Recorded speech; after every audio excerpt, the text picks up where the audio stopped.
बुद्धं शरणं गच्छामि धम्मं शरणं गच्छामि संघं शरणं गच्छामि बुद्धं शरणं गच्छामि धम्मं शरणं गच्छामि संघं शरणं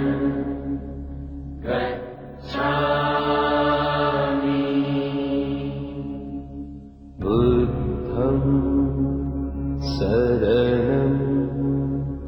गच्छामि धम्मंสีเลนะนิพุติงยันติตัสมาสีลังวิโสทะเย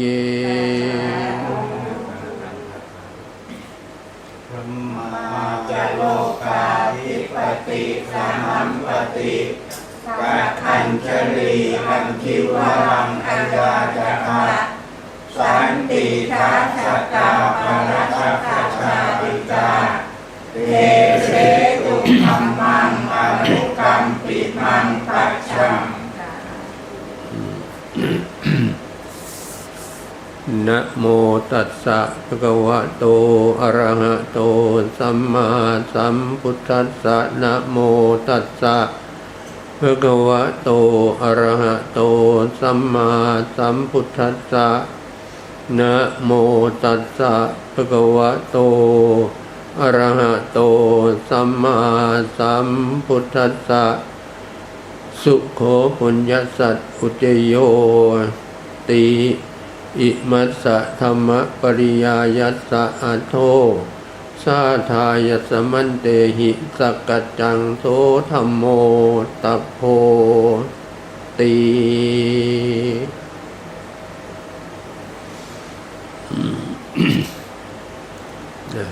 นั่งตามสบายโยมนั่งสมาธิเลยทำสมาธิไปเลย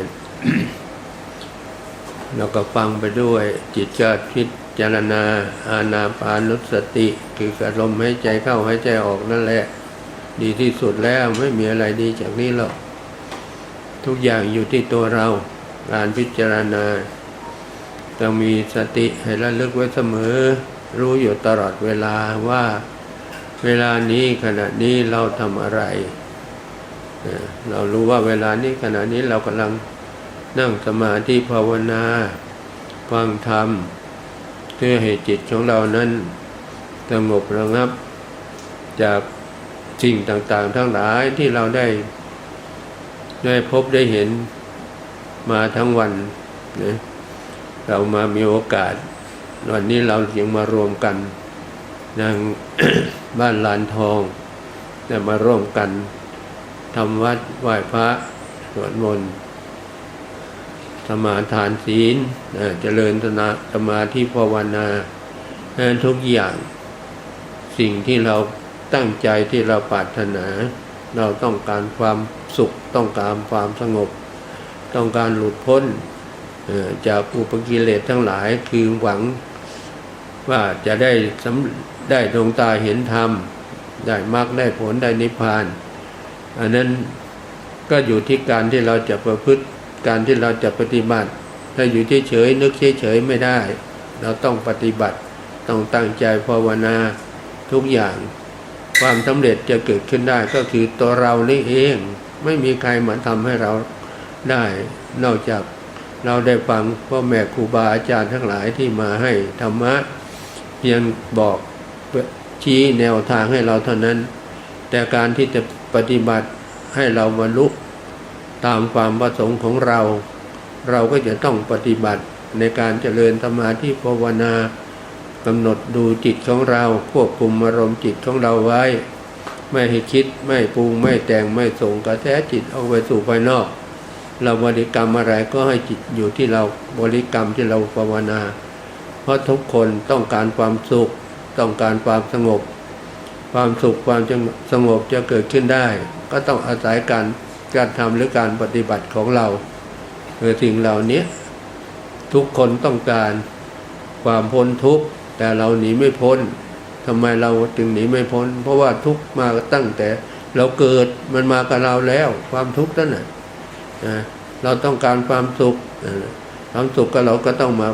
ตั้งใจทำความดีนั่นแหละทำความดีมีศีลคอยกำกับคอยดูแลจิตใจของเราก่อนที่เราจะทำก่อนที่เราจะคิดหรือก่อนที่เราจะพูดต้องมีสติคอยควบคุมอารมณ์ของจิตไว้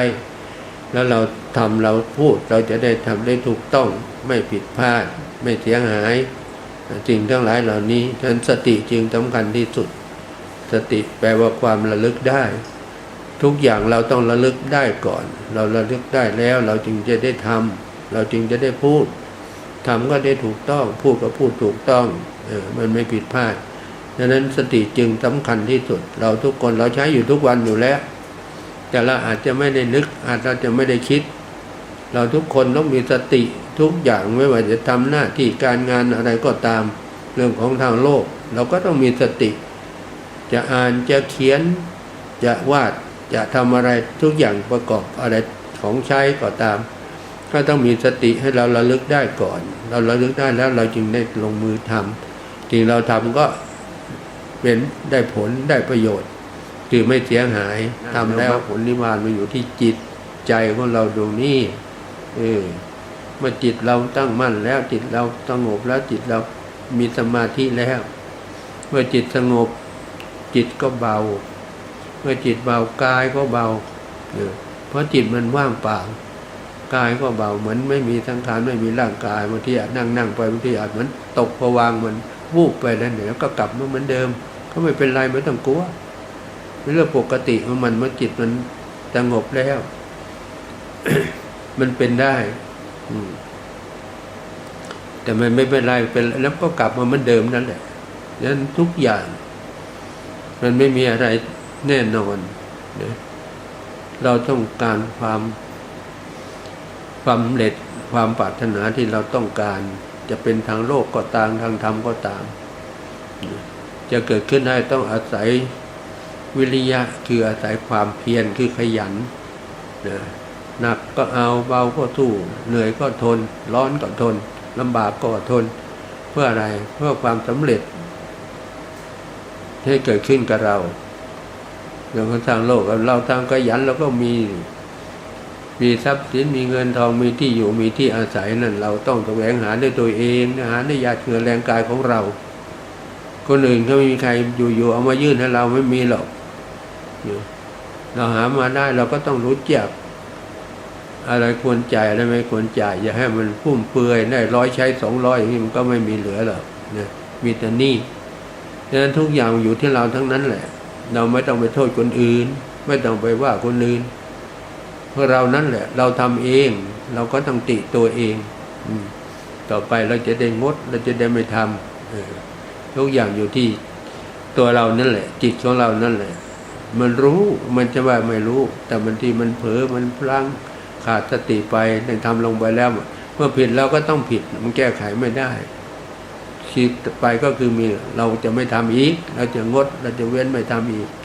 จะตั้งใจประพฤติตั้งใจปฏิบัติทำแต่สิ่งที่ดีๆอย่างนี้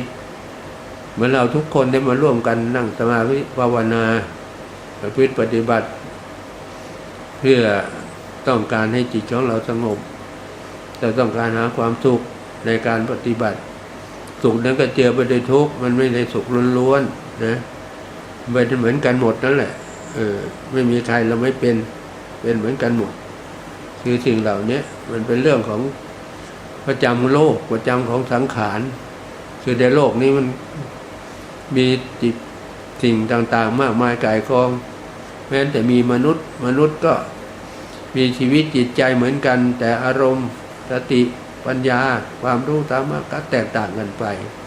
ไม่เสมอกันคือรู้เท่าเทียมกันหมดก็ดีมันไม่ใช่อย่างนั้นคนเก่งก็เก่งนะเขามีหัวมีสติเฉียบแหลมฉับไวคิดอะไรก็ได้ประกอบสิ่งขึ้นมาให้เราได้ใช้กันก็เพราะความคิดเกิดขึ้นจากมนุษย์นี่แหละมันไม่ได้มาเกิดของมันเองหรอกมนุษย์เราทำให้มันเกิดขึ้นมาทั้งนั้นเมื่อมันท่านเขาคิดค้นได้แล้วเราก็ไปแสวงหามาคือเขามีขายก็ไปซื้อมาเอามาใช้เอาแอร์มาติดเอาโทรศัพท์มาใช้อย่างเนี้ยคือเราคิดไม่ได้เราทำไม่ได้แต่คนอื่นเขาคิดได้ก็ทำได้แต่เรามีปัจจัยเราก็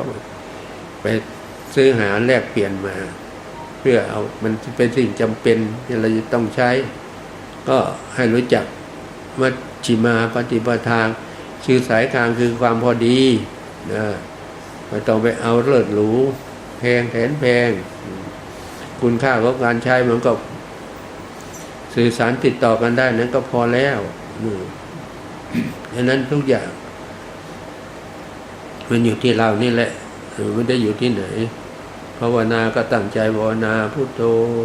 พุทโธนึกอยู่ในใจของเรานั่นแหละอย่าไปคิดอย่างอื่นอย่าไปปรุงอย่างอื่นถ้าเราไปนึกไปคิดไปปรุงจิตเรามันก็บอกแวกจิตใจเราสับสนวุ่นวายนะดังนั้นให้เราพิจารณาเนี่ยเราเกิดมาเราได้มานี่แหละความทุกข์กับความสุขสองอย่างมันของคู่กันอันไหนจะมากน้อยพอกันก็แล้วแต่เนี่ยเราก็มีประสบความสำเร็จทุกอย่างในหน้าที่การงานความเป็นอยู่ทุกอย่างมีเพียบพร้อมบริบูรณ์คือปัจจัยสี่ไม่มีอะไรขัดสนมีเครื่องนุ่งห่มมีอาหารการกินมีที่อยู่อาศัยมียารักษาโรคสี่อย่างนี้เราทุกคนต้องพึ่งสิ่งเหล่านี้นะให้เราใช้ปัญญาพิจารณาให้ดีอันใดควรอันใดไม่ควรมันอยู่ที่จิตที่ใจของเรานี่แหละมันไม่ได้อยู่ที่ไหนหรอกจะทำอะไรพิจารณาให้รอบคอบแล้วเราจึงทำถึงเราทำก็ย่อมประสบความสำเร็จทางโลกก็ดีทางธรรมก็ดีเกิดขึ้นก็เพราะตัวเราทำให้มันเกิดไม่มีใครมาทำให้เราได้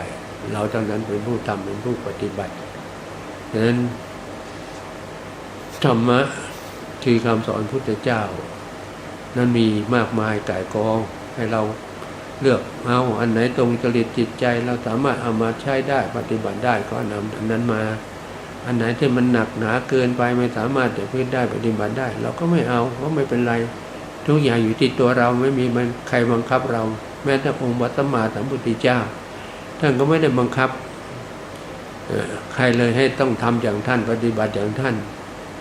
ให้ไว้แล้วทุกใครต้องการก็เอามาทำเอามาปฏิบัติ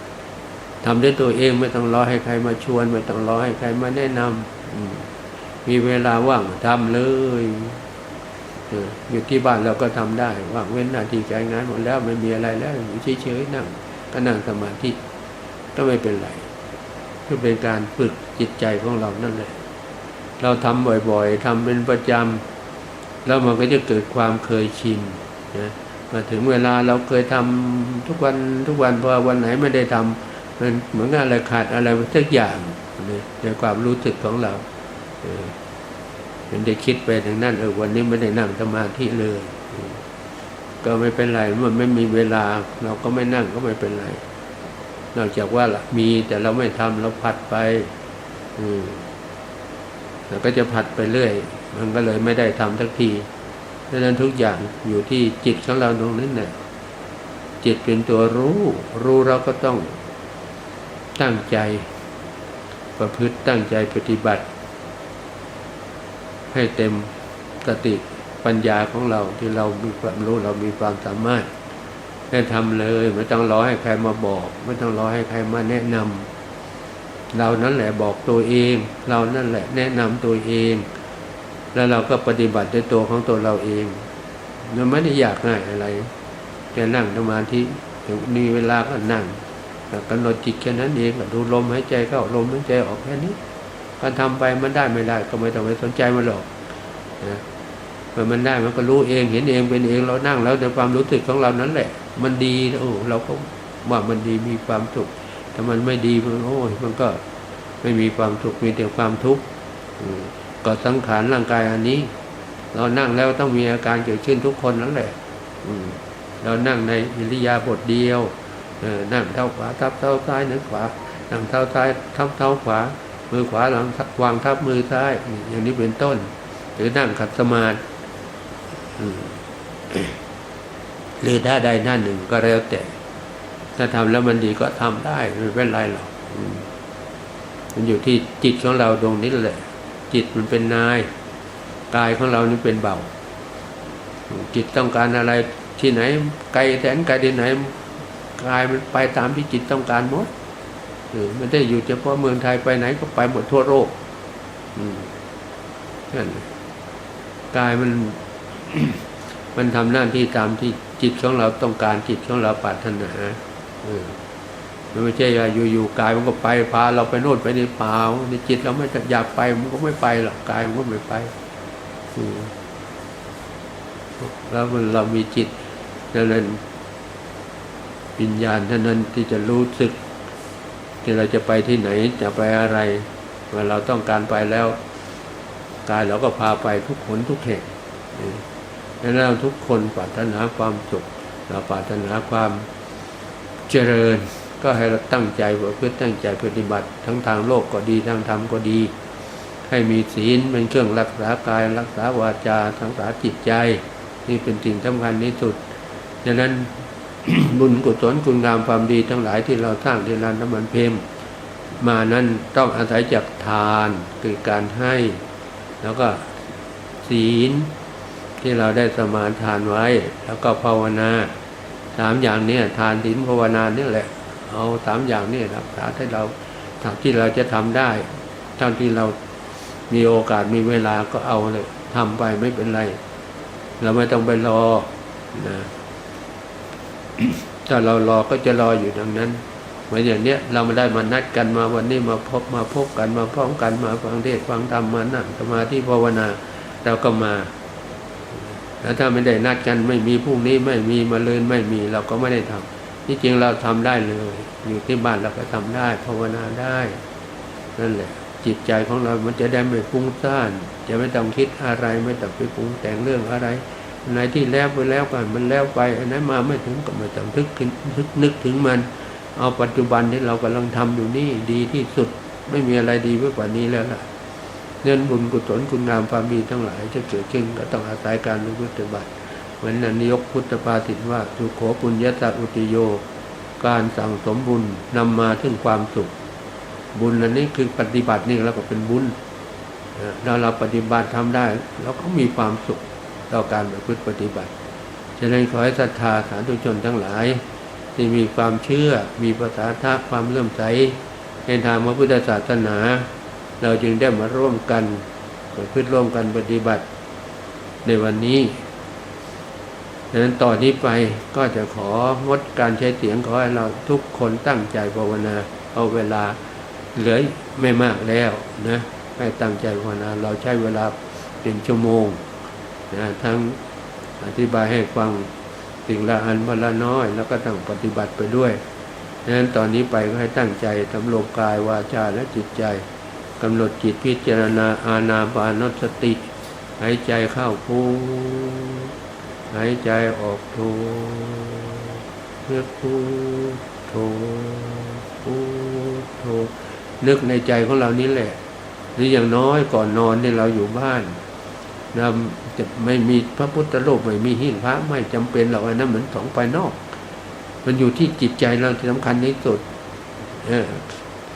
ที่นอนเราก็ได้แล้วก็บูชาพระรัตนตรัยอรหังสัมมาสัมพุทโธโตสุปฏิปันโนนี่แหละ3อย่างนี้แหละทำประจำทุกวันอย่าให้ลืมอย่าให้ขาดเนี่ยเราก็จะ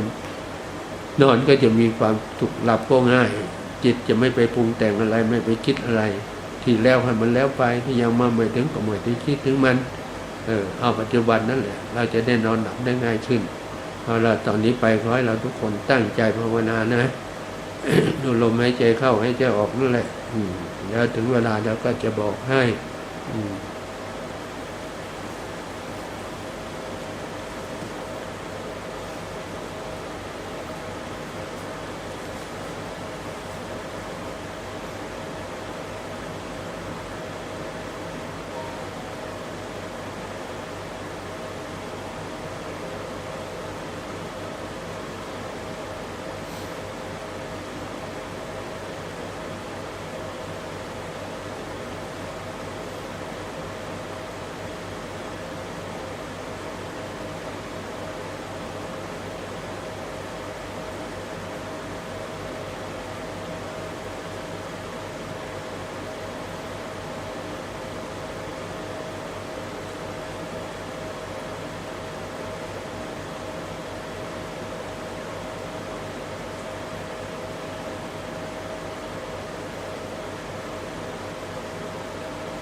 อยู่ที่ตัวเรานั่นแหละ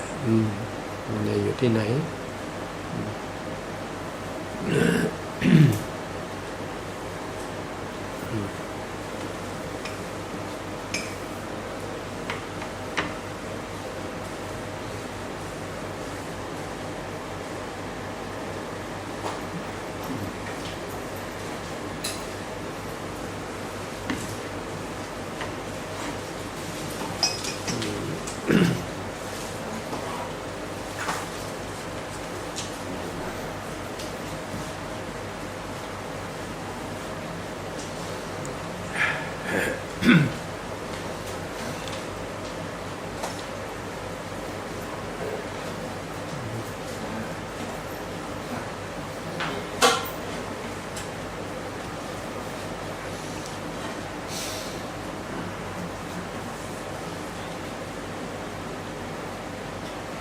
เป็นไงบ้างโยมเป็นไงบ้างมันนั่นสิทุกข์มากกว่าสุขเนาะมันของคู่กันนั่นแหละโยมเป็นธรรมดาของสังขารเราห้ามเขาก็ไม่เชื่อเราสักอย่างหรอกบอกเขายังไงเขาก็ไม่สนใจเราพูดจนไปจนเมื่อยปากเขาก็ไม่สนใจเราหรอกเจ็บเมื่อยเป็นธรรมดา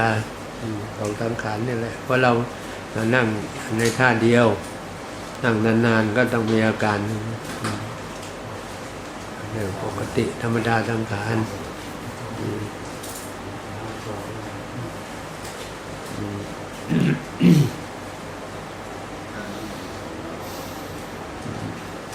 รีบทำอย่าผัดวันประการพรุ่งอย่ารอเวลาเมื่อนั้นเมื่อนี้รอไม่ได้เพราะเราไม่รู้ว่าเราจะไปเมื่อไหร่มีโอกาสกระทำเลยไม่เป็นไรแล้วที่เราทำนี่ไม่ได้เสียหายอะไรการปฏิบัติเจ็บหอมรอมริบทีละเล็กทีละน้อยถ้าทมไปเรื่อยๆนั่งบ่อยๆแล้วมันก็จะเคยชินแล้วเราไม่เคยนั่งว่านั่งโอ้ยมันก็ต้องมีอาการทุกอย่างพระพุทธเจ้านั้นท่านปฏิบัติแต่ตัวท่านเองไม่มีใครสอนท่านเลยเนาะท่านเป็นเจ้าของพระพุทธศาสนาตั้งใจปฏิบัติทรมานสังขารร่างกายไปเข้าป่าเข้าดงอดอยากปากแห้งทำทุกอย่างเพื่อไม่อยากจะมาเกิดถ้าเกิดมามันเป็นความทุกข์ก็เลยไม่อยากเกิดอยากจะให้มันชาติปัจจุบันนี้เป็นชาติสุดท้ายก็ต้องตั้งใจปฏิบัติก็ทำใช้เวลานานเป็นตอนแสนโกรธแสนกันเนาะก็จะได้สำเร็จได้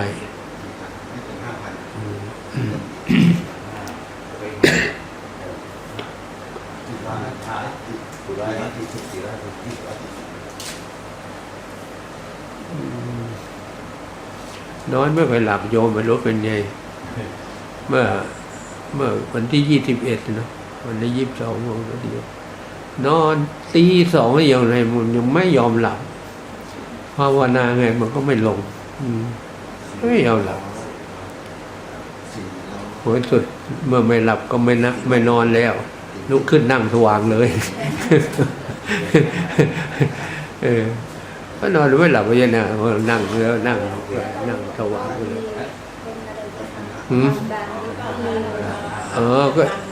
ก็ทำให้นอนไม่หลับถ้าความดัน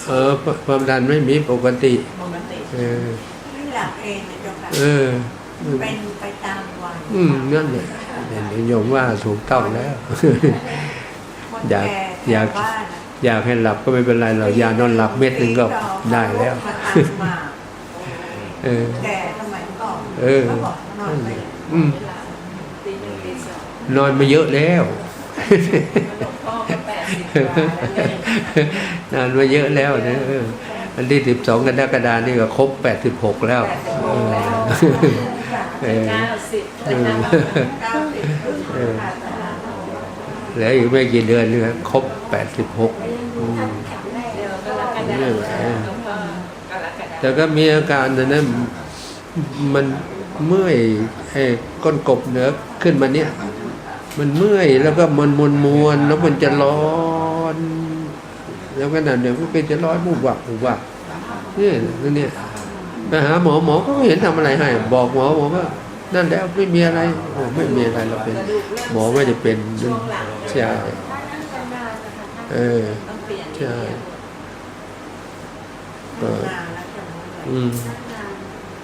มันก็ไม่เมื่อยเลยโยมมันถึงมานั่งมันเป็นมันเองในโยมอยู่ๆนะเดี๋ยวก็มันร้อนแต่ไม่ได้ร้อนมากแล้วนะแต่ร้อนเรารู้มันร้อนมันเน้นนวดเลยโยมไม่เน้นนวดเดี๋ยวต้องหาคนจับเส้นเก่งๆนะเขารู้จุดอย่างนั้นแหละพอดี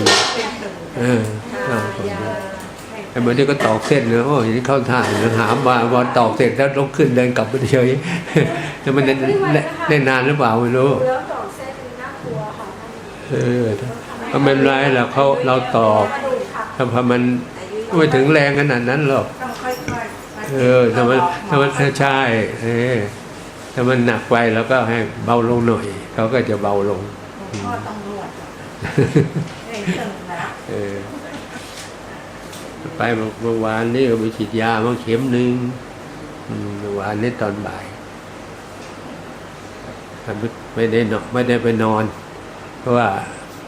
ตอนนี้ไปนอนก่อนนี้ก็ไม่ได้กำหนดค่าห้องนะห้องวิเศษแต่นี่ก็กำหนด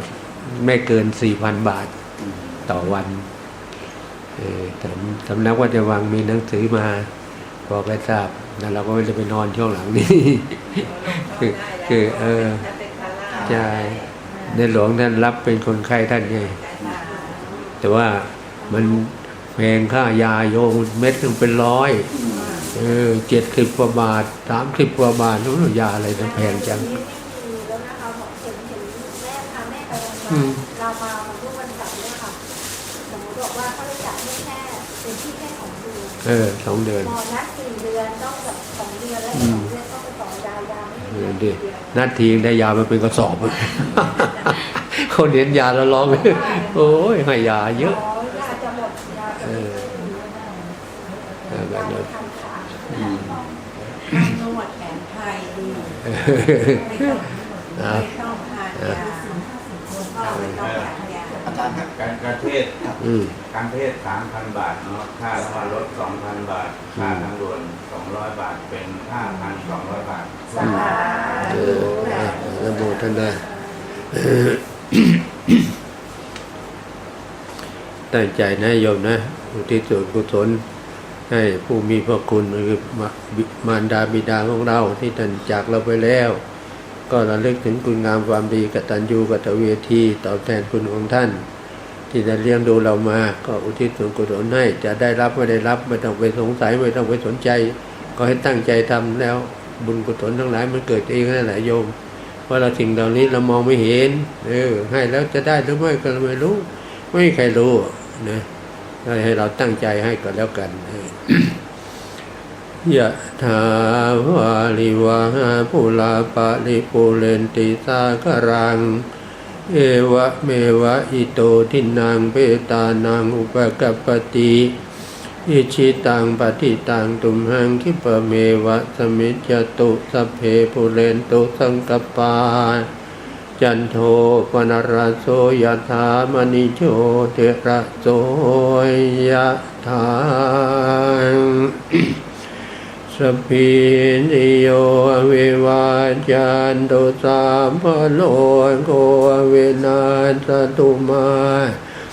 เตภวัตวันตรายโยสุขีที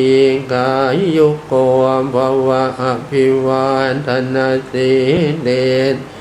สนิจจังวุฒาปัจจายโนจัตตารโอธรรมาวันทันติอายุวันโนสุขัง ภาลังรัตนตยานุภาเวนรัตนาตยเตจัสสังทุกขโลกวิยาเวลาโสกาสัตตุจุปัตถวาอเนกาอันตรายาปิวินาสันตุอาเสสะโตชยสิทธิทิทานังลาภังโสทีภะกยังสุขังพลังสิริอายุจวันโนจะโพคังวุฒิจยสวาสตวาสังจะอายุจะชีวสิทธิภวันตุเตมภวันตุสามพมังคารังรักขันตุสัพพเทวตาสัพพพุทธานุภาเวนัสธาโสทิภวันตุเตมภวันตุสัพพมังคารังรักขันตุสัพพเทวตาสัพพธรรมานุภาเวนัสธาโสทิภวันตุเตมภวันตุสัพพมังคลังลักขันตุสัพพเทวตาสัพพสังฆานุภาเวนัสธาโสทิภวันตุเต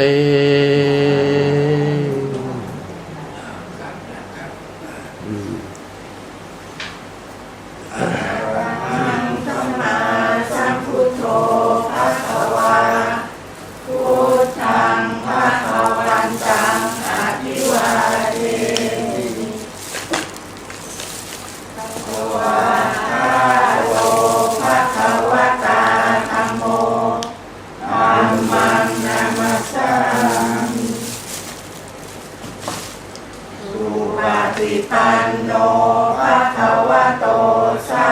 วกสังโฆสังฆังนะมาขอให้พระพุทธพระธรรมพระสงฆ์ปกป้องรักษาโยมทุกๆคนให้มีสุขภาพพลานามัยแข็งแรงปราศจากทุกโรคโรคภัยขอให้อยู่เย็นเป็นสุขสิ่งใดไม่เหลือวิสัยสิ่งนั้นก็ให้เป็นความสำเร็จแก่ศรัทธาญาติโยมทุกคนที่ได้มาร่วมกันในวันนี้ขอเจริญพรโยมแจกยาแจกหน่อยมีสารพัดยาอะไรวันนี้เขาถวายมาวันนี้ เยอะมากเลยยาโยมมีแป้งมากระป๋องหนึ่งเนี่ยให้คนสวยชอบอันนี้ต้องให้ท่านรองประธานท่านรองสมุนไพรไทยยาสมุนไพรยาเยอะสมุนไพรไทยเราน่ะดีนะดีคือยาน้ำมันยาหอมขวดเล็กๆเนี่ยอมดีนะโยมนะอมแล้วชุ่มคอขวดเล็กๆเนี่ยยาทาจมูกไหมมีนี่ก่อนนอนแล้วหลับดีครับไอ้นี่อยู่จังหวัดตราดวันนี้ถวายมาจากธรรมศาสตร์วันนี้เลยเอามานี่เลยเยอะยาเยอะกำลังจะตอนนี้กำลังรวบรวมจะไปให้บวชเนรภาคฤดูร้อนจะส่งไปอำนาจเจริญส่งพวกไตรจีวรพวกบาตรยารักษาโยมไม่เอาขนุนที่ไหนมาแจกล่ะมีต้นเลยดีบางทีนั่งนานๆไม่สบายมีบิณฑบาตได้อยู่แล้วไม่อดบิณฑบาตได้ประจำไปเลยขนุนได้ขนุนได้แตงโมเที่ยประจำเลยได้ประจำรู้ว่าหนูชอบขนุนเลยไม่ใช่หนุนไงหนุนเราไว้ไม่ให้ให้รวยตลอดไม่ให้จนทานแล้วบำรุงร่างกายมันมีประโยชน์ต่อร่างกายนะจริงๆขนุนน่ะมีประโยชน์แต่ไม่มีเบาหวานไม่มีความดันไม่มีแล้วทานพวกหวานเป็นความดันสูงมีไขมันนิดหน่อยไขมันไม่ด้วยมันเป็น2 อย่าง แล้ว ทานยา2 หัวใจต่อมลูกหมากมี3 อย่างเออ คุณพ่อนอนไม่หลับเป็นเองนะ ใช่ใช่ ไม่เกี่ยวกับความ เขาไม่เกี่ยวไม่เกี่ยว มันไม่หลับเอง โรคไม่หลับ อืมครับแล้วก็เห็นคนแก่เยอะแยะไปที่เขา ค่ะ นอนไม่หลับเราก็เห็นตัวอย่างมาแล้วเดี๋ยวนี้มันมาหาเราแล้ว ว่าไหนตีสองลูกขึ้นกระบังมา นั่นดิตีสองแล้วก็ยังไม่หลับบอกว่าไม่หลับไม่ทำไงไม่นอนแล้วลุกขึ้นมานั่งยันโน่นแล้ว6 โมง อันนั้นก่อนนี้เครื่องบินดอนเมืองอะยังไม่ย้ายสุวรรณภูมินอนนับเครื่องบินได้12 ลำตี 1 ตี 2ยังไม่หลับนับเครื่องบินขึ้น ก็นอนนับจะไปหลับได้ไง เขาไปแก้เก่า แต่มันผ่านมาทางนี้นะได้ยิน มันไม่หลับ จากดอนเมืองมานะ แต่ก็ไม่เป็นอะไร นอนนับเครื่องบินไม่หลับ ถ้าอยู่ใกล้ๆวัดพระศรีเลยโยมโอ้ไปนั่งเลยทั้งวันเลยโอ้เดี๋ยวเดี๋ยวขึ้นไอ้ลงมันไม่ได้ผ่านแต่ขึ้นมันผ่านวัดพระศรี ลงไปแล้ว ใช่ ย้ายไปสุวรรณภูมิ เอาละนายโยมนะเอาละโยมทุกคนนะให้ใครโชคดีก็ต้องไปอีกไกล ก็ได้รถใหม่แบบ 5,200 บาทนะครับงวดนี้โอเคไอ้การ์ตูนเป็นตัวตั้งตัวตี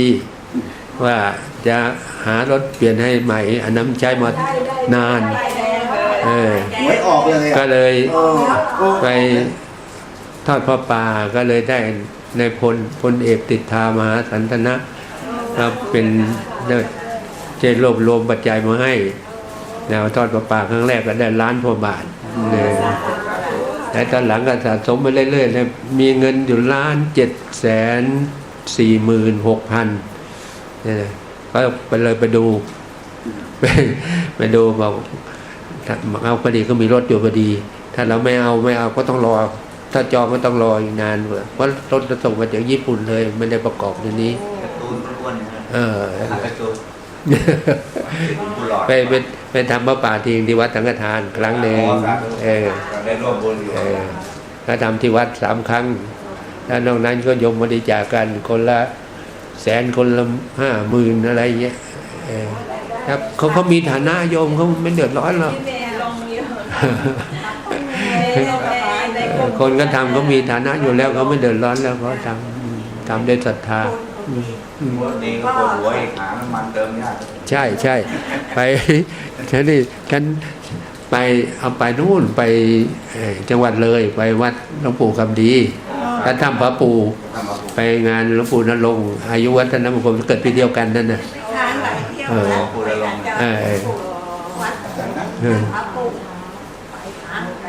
ไปสมัยหลวงปู่ยังอยู่ที่อ๋อไม่ทันหลวงปู่คำดีอ่ะฉันไปทางหลวงปู่คำดีมาปู่เผยแล้วมาหลวงปู่เดี๋ยวต่อจากปู่เผยมาอะไรนะสีทนเลยสีทนรู้จักหลวงปู่ทอนถึงได้ไป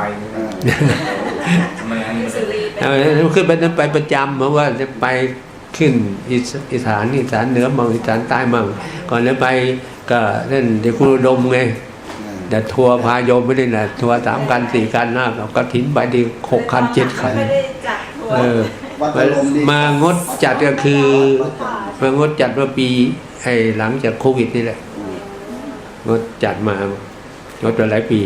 5 ปี 6 ปีนะถึงมาเริ่มใหม่จริงๆก็จัดที่วัดเริ่มมันแต่แรกไม่มีใครจัดเลยนะไม่มีเลยปีวันที่8 กรกฎาคม พ.ศ. 2526ที่ทำมีพระนวกะนวกะ7 รูปพรรษานั้นก็มาประรบอยากให้หลวงพ่อนิมนต์ครูบาอาจารย์มาเทศในพรรษานะกันไม่เทศก็เอาเดือนละครั้งนั้นเองอาทิตย์ต้นเดือนจากต้นเดือนมาอาทิตย์ที่2คือที่อื่นพอทำตามไปอื่นมันเริ่มขึ้นมาไงเขาก็มาเอาตรงกันอย่างวัดปทุมอยู่ใกล้ๆเขามาเอาที่1ตรงกันมหาถาวรก่อนนั้นแกก็มาดูก่อนนั้นแกยังไม่สนใจอะไรหรอกคุณวันนัทมาทำที่วัดเบญจมบพิตรก็มาขอรายชื่อครูบาอาจารย์อย่างที่เนี่ยไป แล้วก็นิมนต์หลวงพ่อพุธองค์แรกเลยมาเปิด โอ้ยโยมฉันเป็นทุกข์จะตาย ใครจะมาฟังเทศน์ใครจะมาฟังไม่ใครสนใจ นั่นที่เราจัดสถานที่โอ้ละห้องน้ำห้องท่าทำเองหมดทุกอย่างทำเองหมดหลวงพ่อดมท่านเป็นประธาน เราเป็นลูกน้องต้องทำใช่เป็นถ้าเรานิมนต์แล้วเราเป็นทุกข์ก็ไม่มีคนมาฟังโอ้มันเสียความรู้สึกนะโยมนะนิมนต์ท่านมาแล้วไม่มีใครที่ไหนได้พอถึงเวลาโอ้คนจะเป็นร้อยโอ้โหมันทางไหนเนอะโอ้แต่แดงพอหลวงปู่ศรีมานี่เต็มศาลาเลยโอ้เดือนต่อไปก็นิมนต์หมุนเวียนเยอะหมดตั้งแต่อีสานครูบาอาจารย์นิมนต์หมดทุกวันนี้ก็ไม่เหลือแล้วเหลือหลวงปู่บุญมาการหลวงปู่คำแปะหลวงปู่แปลงเหลือ2 รูปแต่ในชุดนั้นแล้วหลวงพ่อสนก็93แล้วมันนอนโรงพยาบาลรามาคืนหนึ่งถ่ายท้องพระโทรมาบอกหลวงพ่อหลวงพ่อดมอาการหนักถ่ายท้องลง50มาบอกเราแล้วตกใจก็ลงอีกวันหนึ่งก็กลับวัดแล้วโทรมาบอกโอ้หลวงพ่อเลยดีพอเก่ากระปี้กระเป๋าว่างั้นที่แรกมันโทรมาบอก50ก็จะไปเยี่ยมมันได้เยี่ยมเลยมาคืนเดียวกลับแล้วไปวัดแล้วที่จะทำบุญอายุท่านครบ94ก็จะฉลองศาลา84 ปีทำมาตั้ง5 ปี 6 ปีในศาลานี้สร้างนานเลยเสร็จแล้วเรียบร้อยแล้ว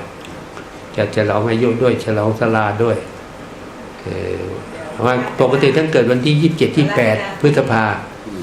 27-28 พฤษภาที่คุณอุดมแต่ว่าท่านจะล่นลงมาทำเสาร์อาทิตย์ไม่ตรงวันทำก่อนหลวงปู่ท่อนนี่4 พฤษภาก็วัน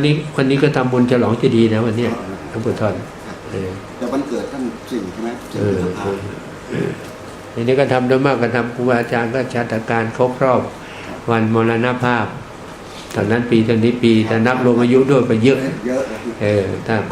บางลูกเป็น10 ปี20 ปี30 ปีบวกอายุนั่นด้วยที่ยังมีชีวิตอยู่ก็ป่าก็เป็น100แล้วก็ทำให้หลวงปู่วลีไปเมื่อวันที่15นี้ด้วยแล้วก็หล่อพระด้วยครบ170 ปีนิมนต์พระท่านสวดมาติกาแล้วก็บางสกุลครูบาอาจารย์ที่มาทำถวายท่านพ่อจะพระหลวงพ่อถาวรนี่เผาหรือยังเลยอยู่นู่นอยู่นครนายกเลยไว้นู่นไม่ได้เผาแล้วเผาเดี๋ยวไม่มีใครไปวัดเลยเดี๋ยวไปทำบุญกับท่านไปอินเดียวัดถาวรไปทำบุญวัดปฐุมวันได้ทันนี่แล้วไปโยมไปเมื่อกี่ครั้งแล้วไปอินเดียมาไปเมื่อกี่ครั้งแล้วครั้งเดียวเหรอโอ้ไอ้เนี่ยไปเคยไปยังครั้งเดียวนี่ไปเปล่าเดี๋ยวหนูจะไปกับหลวงพ่อฉันไปมา3 ครั้งแล้วเราก็ไม่อยากไปตอนนี้โอ้โหเบื่อมันระยะทางสั้นๆแต่ใช้เวลาเยอะระยะทาง200 กิโลวิ่งตั้ง5 ชั่วโมง4 ชั่วโมงมันเหลือเกินมาแล้วใช่แต่ว่าตอนนี้ดีขึ้นนะตอนนี้ดีขึ้นแล้ววัดก็ตามรายทางก็มีให้เราได้ได้แวะได้ทำบุญได้อาศัยห้องน้ำนั่นแหละไม่ต้องไปนั่งรถทัวร์ลงอย่างรถทัวร์ไปก็หญิงชายขวาพระข้างหน้าแม่ชีข้างหลังพอกันนั่นแหละใช่ก็ที่พักดีๆใช่ติดต่อไปก่อนจองที่เลยที่พุทธคยาก็ดีเป็นห้องเลยเยอะไปกัน9 คนแต่นี้มันจะเลยขึ้นเยอะแล้วล่ะถนนทางก็ดีถามวันนี้แล้วก็จะไปกันเร็วๆนี่เนี่ยเขากันนั่นเดี๋ยวนี้แหละหลวงพ่อไปไหมหลวงพ่อไปโอ้ยไม่อยากไปจะไปด้วยเดี๋ยวถามนี่ก็ไปวันไหนไปวันไหนบอกด้วยจะฝากเงินไปทำบุญด้วยไปด้วยตอนนี้เขากำลังทำความสะอาดเจดีย์ตั้งนั่งร้านทำไป 2 ล้านฝ่าเป็นเงินไทย2 ล้านฝ่า อืม ถ้าเป็นเงินรูปีก็6 ล้าน ถ้าขยาเนี่ยจะมา รุกยาที่เจดีย์ใหญ่นั่นแหละ อืม ถ้าตั้งนั่งร้านแล้วเอาไม้ไผ่ทำนั่งร้านแล้วก็ ยังทำอยู่ ขึ้นไปเช็ดไปล้างเนี่ยล้างเอาน้ำนั่นล้างไม่ได้ต้องเอาน้ำที่เรากินนี่นะเพราะน้ำสะอาด ใช่ จะดีใหญ่ ถ้าซื้อน้ำเป็นคนบริจาคน้ำเป็นแพ็คๆเลยนะเอาละ ไม่ต้องห่วงเยอะ นี่อันนี้ก็หลวงพ่อครับจีวรที่ผม เออ ที่อินเดียนะฮะได้มาพวกอะไรก็ให้มา เออ ให้มาเลยเอามา อืม เขาเมตตา พระครูประหลัดไพลินไปเพิ่งกลับมาเมื่อวานนี้ อินเดียเลยอันนี้ที่ผม ท่านไปบ่อยเดี๋ยวไปท่านได้ร่วมโครงการเขาด้วยติดล้างนี่พระเรานี่แหละพระเรานี่ไปทำแล้วก็จ้างคนนนท์ทำนั่งร้าน อยากไปอีกมาก เลย ไปมานานหลายปีละ เออ 5 ปีได้ แล้วเดี๋ยวถามโยมก่อนใครที่ไปเร็วๆนี่ รอหลวงพ่อจัด ไม่จัดหรอกก็ไปกับเขาแล้วแหละไปร่วมเลย ร่วมกับหลวงพ่อเรา